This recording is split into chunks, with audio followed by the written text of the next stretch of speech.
Hi, this is Rashmi and आज हम लोग बात कर रहे हैं ऑरा। रेकी प्रैक्टिस करके जब हम लोग 21 डेज सेल्फ रेकी कंप्लीट करते हैं, उसके बाद में हमारी जो हीलिंग पावर्स है वो धीरे धीरे बढ़ने लगती है। और जैसे जैसे हमारी हीलिंग पावर्स बढ़ती है वैसे वैसे हमें पॉजिटिव एक्सपीरियंसेस आते हैं। बहुत सारी नेगेटिव चीज़ें हमें दिखने लगती है कि हमें कुछ एक्सीडेंट के पहले पता चला, कभी कोई हम लोग टाइपिंग कर रहे हैं तो एरर पता चला। तो ऐसे आपका जो सबकॉन्शियस माइंड है वो अवेक रहता है। पहले आपसे गलती होती है तो दूसरे बताते हैं, लेकिन जब आप रेकी के 21 डेज कंप्लीट होते हैं और आप सेल्फ रेकी करते हैं तो आपको समझ में आता है कि आपने कुछ गलत टाइप किया है, आपने कुछ गलत रोड लिया है। बहुत सारी अवेकनिंग होती है। तो जैसे जैसे आपका टाइम बढ़ता है तो आपका ऑरा जो है बहुत स्ट्रांग होते जाता है। लेकिन कभी कभी क्या होता है कि कोई चीज़ों से आपको बहुत डर लगने लगता है। जैसे कुछ एग्ज़ाम अपीयर किया तो आपको ऐसे लगता है कि कम मार्क्स मिलेंगे या फिर शायद फेल हो सकते हैं। कभी आप कोई रिलेशनशिप का डिसीजन ले रहे हो तो ऐसे लगता है कि गलत होगा, पार्टनर धोखा देगा या फिर ये चलेगा या नहीं। तो तभी आपको जो ऑरा है आपको तभी और स्ट्रॉन्ग करना चाहिए, ना कि आपको डर के रोते बैठना चाहिए या फिर किसी को बताना चाहिए। जैसे हम लोग नेगेटिविटी कंट्रोल में सीखते हैं वैसे आपको एक तो मास्टर्स से बात करनी चाहिए, आपके जो टीचर्स हैं उनसे, रेकी के टीचर्स, या फिर आपको ज़्यादा से ज़्यादा रेकी करनी चाहिए। बहुत बार ऐसे होता है कि कुछ मेजर इश्यूज हो जाते हैं। ऐसे लोगों को लगता है कोई बीमार हो जाता है तो डॉक्टर्स बोलते हैं कि अभी कुछ चांसेस नहीं है इनका बचने का, या फिर कभी कुछ ऐसे हो जाता है कि डिलीवरी के केसेस आते हैं तो ऐसे हो जाता है कि उनकी डिलीवरी में कोई कॉम्प्लिकेशंस बढ़ जाते हैं। तो हम लोग यही बोलते हैं कि अगर आप रेकी कर रहे हो तो आप ज़्यादा से ज़्यादा आपका ऑरा जो है उसको स्ट्रॉन्ग करो।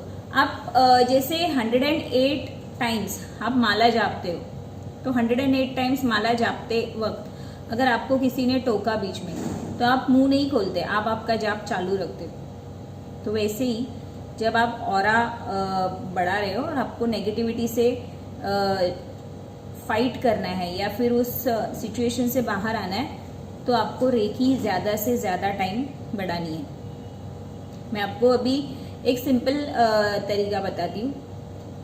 जैसे किसी को डेट का इशू है, पीरियड्स नहीं आ रहे, किसी को बेबी का इशू है, बेबी नहीं हो रहा है, किसी को बेबी हो रहा है लेकिन उसके खर्चे का इशू है, किसी को रिलेशनशिप में जाने से डर लग रहा है, किसी को शादी नहीं हो रही है, शादी हो रही है तो वही सक्सेस होगा या नहीं उसका डर लग रहा है, किसी को घर में कोई बीमार है तो उनके सर्वाइवल का टेंशन है कि अरे ये बीमारी से ठीक हो गए या नहीं, किसी के घर में कुछ डेथ हुई है अचानक से और एकदम शॉकिंग है सबके लिए और कोई उसमें से बाहर नहीं आ पा रहा है। तो एक बहुत ही इजी तरीका बता रही हूँ। जब भी आपको ऐसा लगे कि आपको बहुत ही ज़्यादा तकलीफ हो रही है तो वो टाइम आपका सबसे ज़्यादा गॉड से कनेक्ट होने का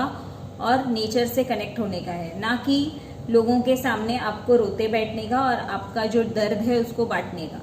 बिल्कुल नहीं। आपको ज़्यादा से ज़्यादा टाइम सब छोड़ छाड़ के आपको सिर्फ और सिर्फ रेकी करनी है। जितना ज़्यादा आप 2 आवर्स, 3 आवर्स, 4 आवर्स सो के, आपको नींद आ जाती है सो जाओ, लेकिन सो के भी अगर आप रेकी कर रहे हो यानी आपका ऑरा स्ट्रांग हो रहा है। आपके बाजू में एक वाइट लेयर आता है और वो स्ट्रांग हो रहा है, और जैसे ही आपका ऑरा स्ट्रांग हो जाता है ऑलमोस्ट 1 आवर 15 मिनट्स में आपका ऑरा स्ट्रांग हो जाता है। कंटिन्यूस अगर आपने 1.25 घंटा रेकी की तो आपका ऑरा कंप्लीटली स्ट्रांग हो जाता है। अगर आप ज़्यादा कर रहे हो, डेली 1.25 घंटा कर रहे हो तो आपका ऑरा बहुत स्ट्रांग रहता है, आपके ऊपर नेगेटिव अटैक बिल्कुल नहीं होते। तो आपको याद रखना है कि अगर आपको ऐसा लगे कि सब खत्म, बहुत तकलीफ है, एकदम आप जी नहीं सकते, बहुत दर्द हो रहा है, बहुत प्रॉब्लम हो रहा है, बहुत रोना आ रहा है, तो एक ही सॉल्यूशन है, रेकी। अगर आप रेकी और प्रेयर्स, अगर आप प्रेयर्स कर रहे हो तो आपको रेकी की भी आवश्यकता नहीं है, आपको जाप करने में भी बहुत फायदा होता है, आपका ऑरा स्ट्रांग होता है, क्योंकि आप एट्यून हो जाते हो, आपका जो इंट्यूशन चक्र है, कम्युनिकेशन चक्र है, ये स्ट्रांग हो जाता है, तो आप जाप करते हो तो वो भी हो जाता है। लेकिन अगर आप लोग जाप नहीं करते हो तो आप 1.25 घंटा रेकी कर सकते हो। तो जिसको भी कोई भी ज़्यादा से ज़्यादा प्रॉब्लम्स है तो ये ऑरा वाला वीडियो देखिए, इसको ज़्यादा से ज़्यादा शेयर कीजिए, ये चैनल को सब्सक्राइब कीजिए, और जब भी आपको ऐसा लगे कि आपको कोई भी सिचुएशन है जिससे आप बाहर नहीं आ सकते, तो सबसे पहले आप रेकी 1.25 घंटा कीजिए, आपका प्रॉब्लम तुरंत सॉल्व हो जाएगा, आपको आपका रास्ता मिल जाएगा। और मैक्सिमम आप अपने ग्रुप के ऊपर जो भी एक्सपीरियंस शेयर्स कर रहे हैं उनके लिए बहुत सारा थैंक्स, और भी एक्सपीरियंस शेयर करते रहिए, and keep doing reiki, trust reiki, spread reiki. Thank you.